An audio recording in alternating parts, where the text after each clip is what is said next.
This is Into the Fire. I'd like to welcome to Into the Fire the highly talented, the versatile defender, Essendon next generation player, Cody Brand.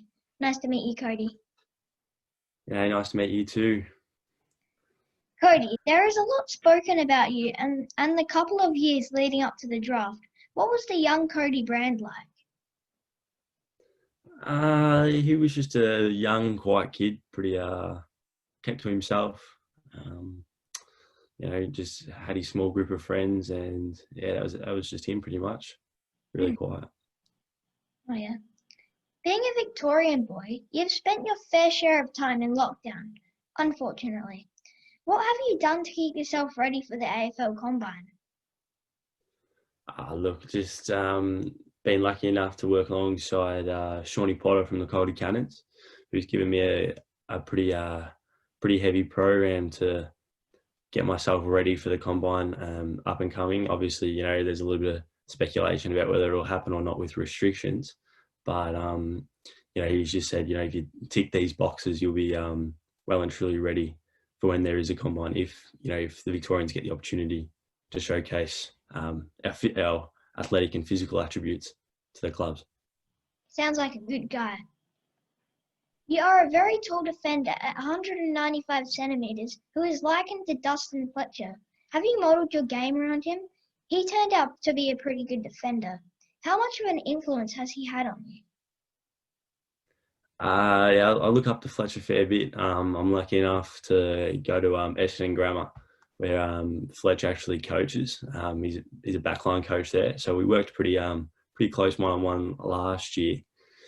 We went through, and we were pretty successful there. So I've modelled my game fair bit around Fletch. He's shown me a few tricks that he used to use, which has been pretty handy. We all know how good he was. So he's been a very, very big part of my journey through 2019 and would have been through this year as well. Yeah, he's a very good player. You have that rare ability to clamp down your defender but also take intercept marks. You must be a nightmare to play on. Who in your age group have you found the toughest forward to shut down? In my age group, I probably haven't played on too many in my own age group. I think I played. I'm just trying to think back to maybe grand final day, who I might have had a bit of a go on, a bit of a run around on. The likings of Jamara, he's quite the athletic forward. I'm just trying to think. One-on-one based, I know in last year's draft, Harry Jones. We went at it a fair bit at training. He was very hard to play on. I think it's just, I think who you come up against on the day, whether they're older than you or the same age or younger, I think it's just the same. Try and play your same game regardless of their age or who it is. Yeah, you're a pretty good defender, so it won't be as hard for you. You trained with Essendon. That must have been a big thrill, being at the club you love. Did any player take you under his wing? I must admit, I got pretty, I suppose, formed a bit of a relationship with Brandon Thatcher. Obviously, he was in the backline group, and I was placed there for the duration that I was at Essendon. So he sort of helped me out with how they sort of move in the backline, how they guard space one-on-one and things like that. So that was pretty special.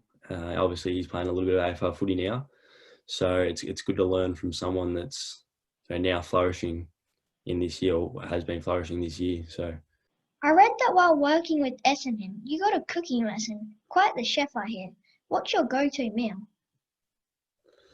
I can cook up a mean lasagna. I don't mind my lasagnas. I don't mind the chicken parmas as well. I can cook up a nice chicken parma. There's a few other things I go to, but yeah, I think my lasagna is probably the best. Yeah, for sure. Yeah, I like both of those foods. As a 17-year-old, you were chosen to play in the curtain raiser to last year's grand final. What sort of buzz was that, and how did you go? I suppose I mean, it's every kid's dream to play on the MCG, especially on a grand final day. I think all the boys were probably a little bit nervy at the start, but once you get out there and you just try and play your own game, and you see all the other boys having fun, you sort of settle down a bit. So I think at the start of the game I was definitely nervous, but as the game got in, managed to get a few kicks, take a few marks, so that settled me down really well, and just tried to play how I normally play. Yeah, that's pretty good. You're a proud Indigenous boy. What does it mean to you to possibly play for Essendon? Probably play for them, let's be honest. Knowing their proud history of great Indigenous players like Michael Long, Gavin Wanganeen, the list goes on. I mean, it's pretty special when you think about it, and it's something I'm definitely proud of.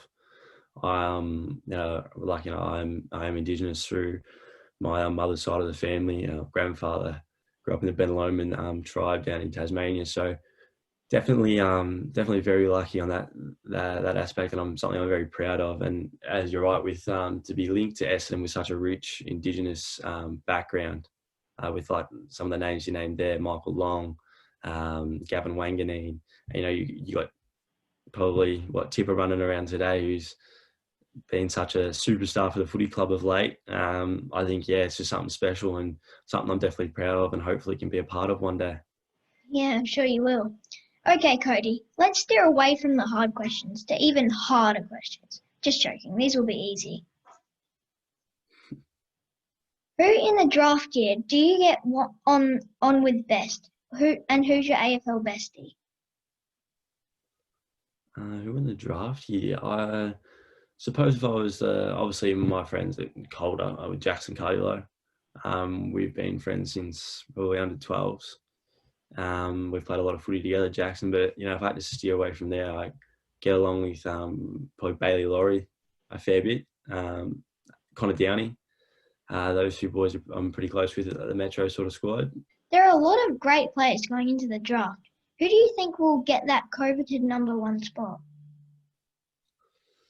Well, I think it will be Jamara. I mean, you saw what he did last year in the final series for Oakley, and even throughout the year, he's pretty talented, that kid. And I mean, it's probably a bit of a burden that the Vics aren't playing footy at the moment, so we could showcase what he has to just solidify his number one, basically to tell the competition that he is the number one draft pick. But I mean, I don't think there's really anyone that comes sort of close to him. I mean, the way he moves when the ball's on the ground and when it's in the air, it's pretty hard to defend from a defender's point of view. So I think, he probably takes the chocolates for the number one draft pick. Yeah, he's a pretty good player. If you were able to eat anything for tea tonight, what would you choose? I'd say anything for tea, I would probably choose. I'd probably choose a chicken parma, to be honest. I mean, I haven't had a pub chicken parma for so long with the pubs being closed, but I think other than the homemade ones, I'd probably, if I could, I'd have a pub chicken parma for the first time in so long. So I think that'd be it. Yeah, that sounds pretty awesome. If we were to see your room now, is it messy or clean? Right now, no, it's not too bad. I've done a fair bit of homework today, so I've just been sitting at my desk. But other than the unmade bed, no, it's not too bad. It's not too bad. What would you be more likely to do? Hit a three-pointer in basketball or drive down the middle of a fairway in golf? Oh, I reckon drive down the fairway in golf. I'm not much of a basketball player at all, so I'd definitely go to golf for that one. Did you play any other sports when you were young or just footy? I swam. I was a swimmer. Yeah, Oh. so I did a fair bit of swimming, and that's about it. I never really got into anything else. It was just swimming and footy. Yeah, that's a pretty good sport. Last question. Are you more likely to parachute out of a plane or swim with sharks? Oh, I think probably parachute, to be honest with you.